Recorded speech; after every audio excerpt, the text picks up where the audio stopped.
What do you get when you combine first-person dungeon crawling, fan service, and touchscreen mechanics? You get Moero Crystal H, a unique JRPG that East Asia Soft was kind enough to provide me with that takes the humor and fan service side of things to the next level. Great for fans who love that kind of thing, and potentially hit or miss for those who don't. If you're someone specifically looking for a fan service heavy JRPG that will hit harder than others and give you plenty of content in terms of gameplay and amusement, you'll likely get a lot out of Moero Crystal H. But if you're the average JRPG player like myself who doesn't mind a bit of this kind of humor but isn't used to seeing it this often, your love of this game will likely be determined by how much you enjoy this side of other JRPGs.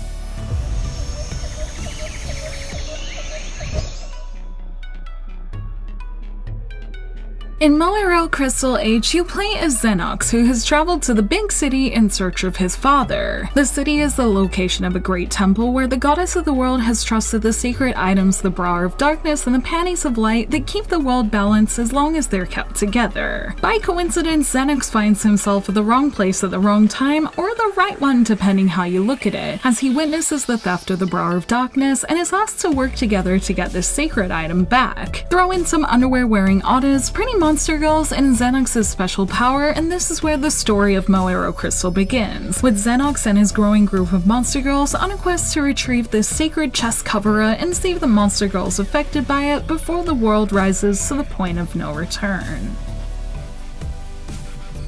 After beginning his journey, Xenox and new allies Otten and Luana begin their journey through Moero Crystal H's twisty dungeons that feature all the traps and challenge of a roguelike with only a few more save points. As you venture through, you can use the monster girls to fight with their own elemental weaknesses and strengths, and also power them up using Xenox's special power. In the beginning of where things get Moero, Xenox has the special ability to store Desire P, whatever that is, and can give it to girls right away to give them a power up, or save it to insert them wherever he'd like on the timeline, which can be useful to avoid enemy attacks and makes him a pretty valuable extra member to your monster girl party. Aside from having their own stats and abilities, the girls have their own noteworthy mechanics too. For example, if you hit enemies with certain combinations of attacks, a special one will trigger that gives you an extra hit and an imaginative image, topped off by the fact that when you finish battle, you not only receive XP and money, but you also receive Rub P, and I'm sure you can guess what that does, and if not, I'm sure it will become obvious by the end of the video. These monster girls that make up your party aren't just recruited through helping them in the story. There are a few significant steps that heavily set this monster collecting game apart from others, aside from the fact that you're collecting monster girls and not just monsters. I'm not sure how much I'll be able to show, but basically after meeting them or finding them sneaking around the field, you start to attack parts of their attire to break them, and once all the parts are broken, Autumn throws some coins around and the weakened monster girl can now have the darkness all rubbed away by you. This mechanic of the game is called scratching, that involves finding these so-called pits of darkness and scratching them away until all 3 gauges are full, accompanied by a variety of sounds that are bound to have your neighbors and anyone in the next room feeling highly concerned. Once all the gauges are filled, a flash of sorts happens where you furiously move your analog sticks or rub the screen of your Switch, and if successful, the girl goes back to normal and somehow ends up joining your party. If you're watching this for review and maybe didn't know about this aspect or about the Moero games, this is probably a good time to mention that you have to do this every time you want to recruit one of the 80+ girls that are available to join your party. So if you were hoping you could skip that part, you can catch them with a monster crystal to scratch later, but you will eventually have to do this if you want to use them or access their story content. This is probably a make or break part of whether someone picks up Moero Crystal, so it's definitely worth knowing about if it's your first time hearing about the Moero games. And as someone who is neither here nor there about this aspect, the best part for me was seeing all the interesting character designs that this game features, such as dog girls, ones that ride various creatures, and ones that feature anime girl traits such as Tsundere and Class President. Outside of dungeons, you can also get to know the girls in the inn, with them all featuring their own events to unlock, along with the ability to change their skills and stats by combining different tops and bottoms from the costumes you can find on the map. The social aspect ended up being something I wasn't that interested in, which is a bit unusual for me. I didn't really connect with any of the girls' personalities personalities that much, and when I finally got to the end of one of the girls' events, there wasn't any stat benefit or even a special picture to see that left me uninterested to try any of the others, so I kind of just gave up on them. The top and bottom combinations were something I was surprised was so useful though. You can do a shooting minigame to unlock one of the 3 dungeons hidden within the girls, and one of them allows you to separate tops and bottoms. That means you can give your character the stats of whatever set you like along with the skills of another. And I found this really cool, as not only did you always have new skills to learn, as if you learned all the skills of one costume, you could learn another, but you could also do this without feeling like you were switching into lesser stats. And while it meant I was running around with a bunch of girls in questionable attire, it did mean I was doing well in battle most of the time thanks to my own choices that felt kind of rewarding. On top of this, in the end, you can also give each of your girls 2 supporters that not only allows you to get an extra attack in here and there, but also lets you use more of your collection of monster girls. And since I ended up with about 56 of them by the end of my playthrough, it was nice to be able to use a good amount of them. Doing this can also unlock other things along the way, such as double scratch and the option to have roommates, and with so many girls available, it's nice to be able to use a lot of them as you go out to collect even more. I like that a lot of these things brought in JRPG mechanics that keeps this experience somewhere between being a full-on fan service game and a proper dungeon crawler that requires strategy. These things let Moero live beyond its arrow aspects and make the experience enjoyable for longer, with the balance of these 2 elements being largely up to the player, as you can use your rub P or your time to play more with whichever element you like. I was focused on playing through the main story for this review and felt my time ended up being about 50-50 between both sides of the game that helped me be able to appreciate more of my time with it, but no matter how you play, it's worth knowing that you will have to interact with both at some point if you want to move forward, so someone who enjoys both is probably going to get the most out of it.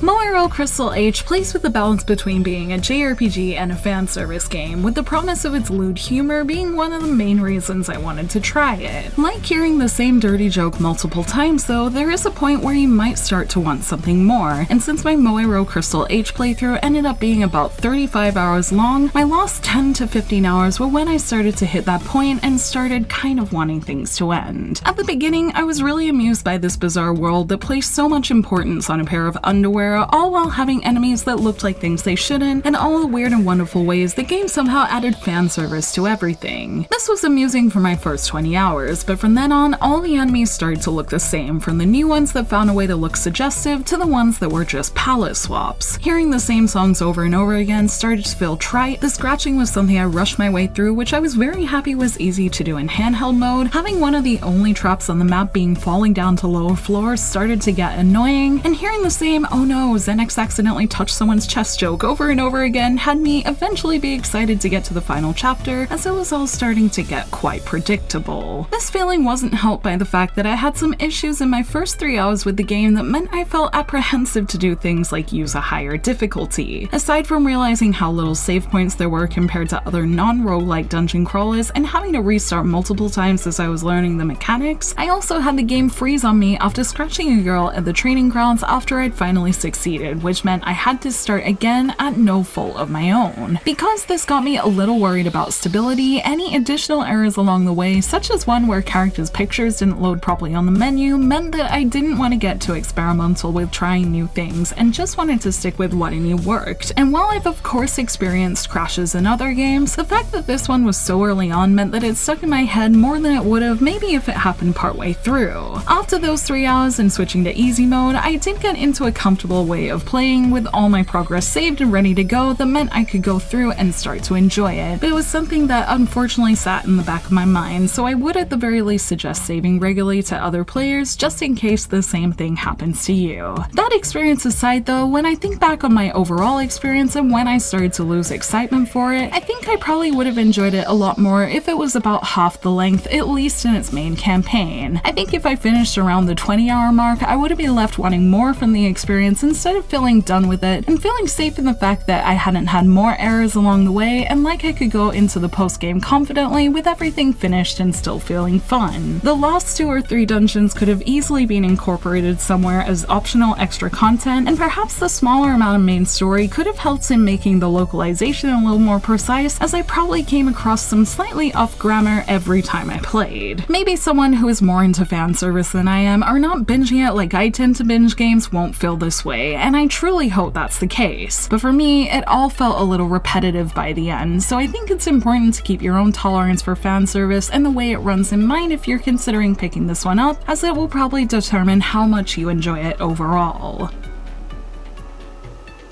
While parts of Moero Crystal H felt repetitive at times, there are a few things that can make it better and faster, including one feature that I think more dungeon crawlers should have. One of the main features I used was the autopilot one, where you can open the map, pick an area you've been to before, and have the game automatically walk you there, still giving you any encounters that might pop up on the way that saved me from ever truly feeling like I was backtracking over and over again. A smart feature for a game with dungeons that are usually maze-like but only have a few floors. The fact that this game is on Switch is great too, especially in terms of touch features. I found myself keeping my Switch dock as close to me as possible when I played at home so I could play most of the time on TV for the better visuals and still use handheld mode for some quick scratching whenever it came up. And while some people might consider it a con that I felt the need to switch between the two modes rather than sticking with one, I liked having the two options so I could play exactly how I wanted to. Finally, while I did have what felt like a longer playthrough, I will say I found its ending sequence pretty enjoyable thanks to some amusing plot twists that were definitely saved to last, and also found after loading my clear data there was some seemingly fun post-game stories to be discovered that included more adventure with some of the funny plot twists and more monster girls to discover. This is on top of all the content that already comes with each girl that can definitely extend a playthrough, so while I'd say I've had my fill with this game, I can see it being really good value for someone who wanted this kind of game, especially for one that will give you a lot to play with if you just want to play every now and then.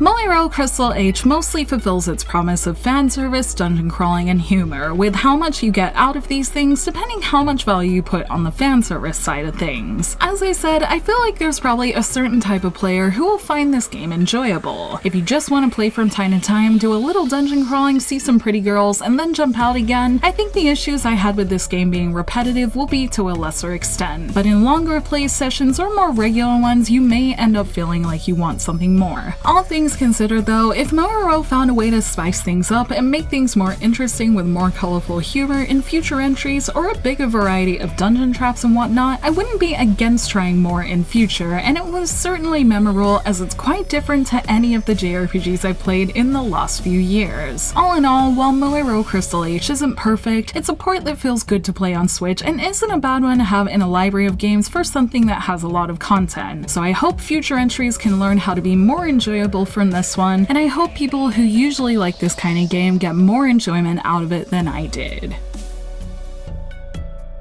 Thank you for watching this video. Let me know in the comments below if you tried Moero Crystal H, and if you did, what did you think of it? You can like and share this video if you enjoyed it, subscribe to my channel for more JRPG content like this, and ring that bell to get notifications on whenever I post so you don't miss a thing. You can check out more videos here, and you can find me on social media on Twitter, Facebook, and Instagram, all at JRPG Jungle. Links to those will be in the description below. Thank you to East Asia Soft for providing the code to this game, and until next time, thank you, bye!